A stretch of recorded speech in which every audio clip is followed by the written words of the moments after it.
Subscribe and press the bell icon for more.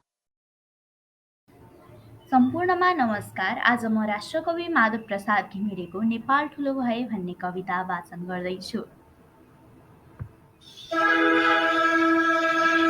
यस्ता पर्वत देशको विकटमा उस्तै छ बाटो भने बस्दा बात नयाँ गरेर दुनियाँ उस्तै छ लाटो भने भोको पेट र अर्धनग्न तनको उस्तै छ धोको भने वास्ता छैन मलाई मन्त्री पदमा आसीनको भने खाली खलबल हैन सन्त क्षणको चैतन्य हो जागृति मन्त्रीको पद लाभ हैन मनको हो उच्चता उन्नति पैसा हैन स्वतन्त्रता र समता भातृत्व हो सम्पत्ति भन्ने छौ त्यति नै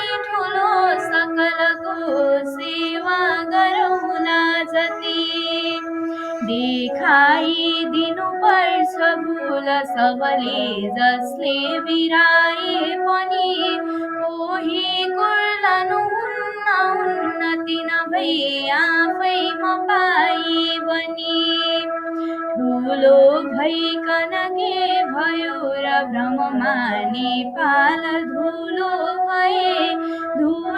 भइकन बिछियो म त यही नेपाल ठुलो भए।